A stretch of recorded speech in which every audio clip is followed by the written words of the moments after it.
bismillaahi raxmaan raxiim assalaamu calaykum waraxmatullaahi tacaala wabarakaatu kula wacan oo wanaagsan daawadayaal kusoo dhawaada warka janaalkeena xogta dalka qodobada warkeena aad ku daawan doontaana waxaa ka mid noqon doona muxuu xijaar ka yiri amni xumida ka jirta magaalada muqdisho iyo taliska ciidanka booliska soomaaliyeed waxay ka qaban doonaan 4 wado oo u furan Fahad Yaasiin kadib go'aankii ay gaartay maxkamadda sare ee dalka cabdi xaashi cabdulaahi oo ku biiray xafiiska maxamed cabdulaahi maxamed farmaajo sababtu maxay tahay wararkaas iyo wararkii ugu dambeeyay ee go'aamada ra'iisul wasaare Roble ee ku aadan xaalka doorashada Soomaaliya ayaa daawadayaal warkeena ku soo qaadan doona hadaba daawade haddii aad janaalkeena ku cusub tahay subscribe noo saar janaalka wararkeena like share commentiga noogu dadaala aan ku bilaabo qodobka ugu horeeya daawadayaal taliska ciidanka booliska Soomaaliyeed ayaa waxay sheegeen in ay dhibaatooyin badan ay jiraan isla markaana tallaabo kasta loo baahan yahay in laga shaqeeyo horumarka ammaanka caasimadda Soomaaliya taliyaha ciidanka booliska Soomaaliyeed ayaa waxa uu si cad u sheegay in ay jiraan shakhsiyaad dhibaatooyin badan ka wada magaalada Muqdisho markastana loo baahan yahay in laga hortago taliyaha ciidanka booliska Soomaaliyeed Cabdi Maxamed Xasan Xijaar oo ka hadlay xaaladda Muqdisho ayaa waxa uu ka deeriyay ammaanka caasimadda waxaana uu sheegay inay kordhayaan falalka amni darro ee lidiga ku ah sida uu sheegay Xijaar oo la hadlay wariyaasha ayaa shaaca ka qaaday in habeen waliba la dilo ugu yaraan 2 askari ilaa 3 askari sida uu hadalka u dhigay taliyaha booliska Soomaaliyeed ayaa xusay dhacdooyinkaasi ay inta badan geysato kooxa burcad ah haddii la dilana uu sheegay in eed loo jeedinayo booliska Soomaaliyeed sidoo kale waxa inta uu ku daray inay booliska ay si laba jibaari doonaan shaqada maadaama lagu guda jiro marxaladda doorashada iyo xaaladda kala guurka ah taasi oo ka dhalatay doorashada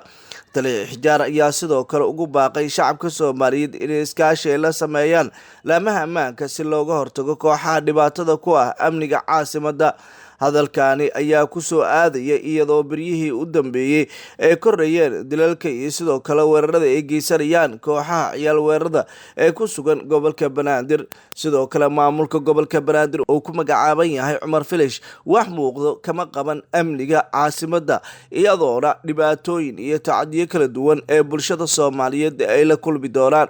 tacadiyada iyo dhibaatooyinka la kulmaan bulshada ayaa waxay tahay mid aan wax qabad muuqda aan ka qabanin kooxda haatan sida weyn ugu mashquulsan in ay dhibaateeyaan shacabka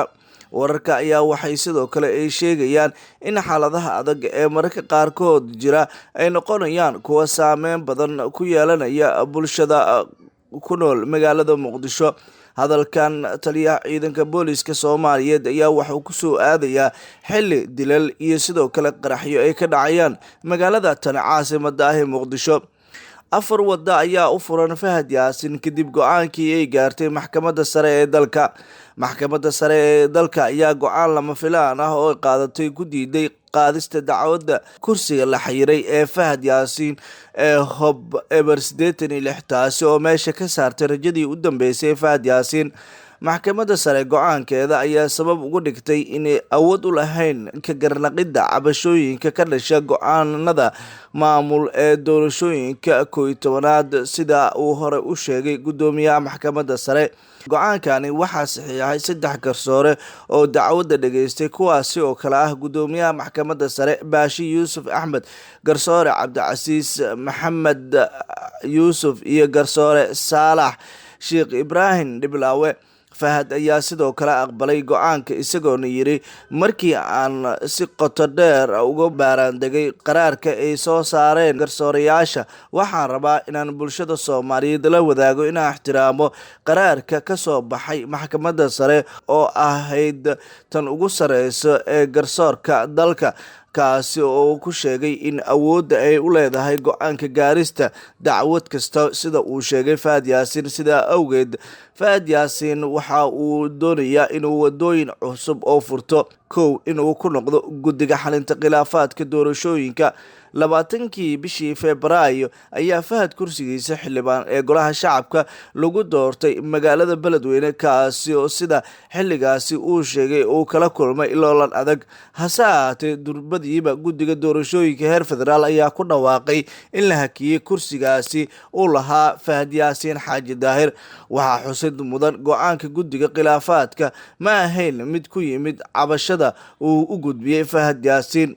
maxkamadda sare ayaa waxa ay sheegtay in uu Fahad yahay mid dacwad u soo gudbistay isla markaana la og yahay inay wax walba ay jiraan. labo, in kiiska loo gudbiyo madasha wadatashiga qaran sida ku xusan habraaca doorashada. haddii uu muran ka dhaco doorashada, waxaa tallaabada qaadan doono guddiga xalinta khilaafaadka doorashooyinka. haddiisan ay xaaladda iyaga kusoo gudubto, waxaa go-aankeeda dib u eegis ku sameyn doono golaha wadatashiga qaran. xubnahaasi oo ka kooban golaha wadatashiga qaran waxaa ka mid ah madaxweyneyaasha maamul goboleedyada iyo mas-uuliyiinta dowladda federaalk Soomaaliya ugu horeeya madaxweyne Farmaajo. waxaana golaha balse waxaa dowladda hadda ku matalaya ra-iisul wasaare Maxamed Xuseen Rooble. laba ka mid ah maamul goboleedyada ayaa loo tirinayaa inaysan la dhacsanayn Fahad Yaasiin, kuwaasi oo kale ah Jubbaland iyo Puntland, halka 3 kalena oo kale ah Hirshabelle, Galmudug iyo Koonfur Galbeed lagu tirinayo in ay u janjeeraan dhinaca Fahad Yaasiin. waxaase meesha ka marnayn ra-iisul wasaare Rooble oo miisaan ku leh madasha. go-aanka kama dambaysta ah ee la xiriira khilaafka kursiga Hob Eber 86 waxa uu gaari karaa madasha wadatashiga qaran oo ah halka ugu sareeyo, iyadoo la og yahay in mashquul badan uu ka jiro arrimaha doorashooyinka dadban. haddana waxaa si weyn uu Fahad Yaasiin ugu dadaalayaa inuu markan u adeegsado qaar ka mid ah madaxda maamul goboleedyada. 3, in uu aqbalo ku celinta doorashada kursiga, iyo 4, in uu arrinta uu dhan uu ka haro. 4taas waxyaabood ayaana haatan waxay u muuqanaysaa Fahad Yaasiin Xaaji Daahir kuwa horyaala. Fahad Yaasiin ayaa ka mid ah shakhsiyaadka sida weyn loogu eedeynayo dhibaatooyinka iyo tacdiyada kala duwan ee dalka ka dhaca. dhinaca kalena daawadayaal, qaar ka mid ah culimada Soomaaliyeed ayaa ka hadlay xaaladaha adag ee haatan uu dalka ku jiro. culimada Soomaaliyeed ayaa waxa ay si weyn uga hadleen xaalad kasta oo dalka ka jirto, isla markaana loo baahan yahay in la samata bixiyo shacabka Soomaaliyeed. waxaana culimada Soomaaliyeed ay tilmaameen inay ka warqabaan dhibaatooyinka iyo sidoo kale tacadiyada kala duwan ee mararka qaarkood bulshada Soomaalida ah ee la kulmayso.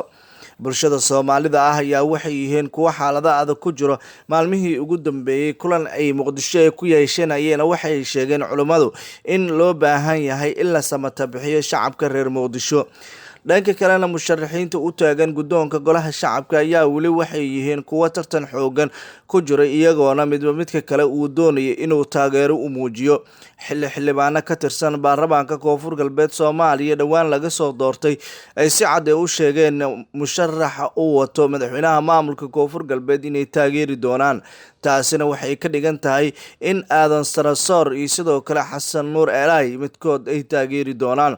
warar hoose aan helnay ayaa waxay sheegayaan in Sheekh Aadan Madoobe iyo sidoo kale mas-uuliyiin kale oo u sharaxan xilka gudoomiyaha golaha shacabka ay hadda isku duubnin ay sameynayaan, taasi oo la micno ah in ay wax walba ay kaga soo horjeedaan madaxweynaha maamulka Koonfur Galbeed Soomaaliya Cabdicasiis Maxamed Xasan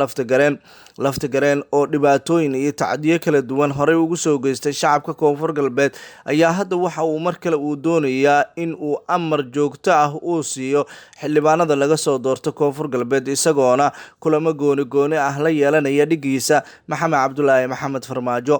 guud ahaan daawadayaal, warkii dunida oo aad ka daawanayseen janaalkeena xogta dalka saaxiibayaal waa naga intaa. haddaba daawade, haddii aad janaalkeena xogta ku cusub tahay, subscribe noo saar janaalka, wararkeena leega, sheerka iyo commentiga noogu dadaala. waad mahadsantihiin. amaan Allah.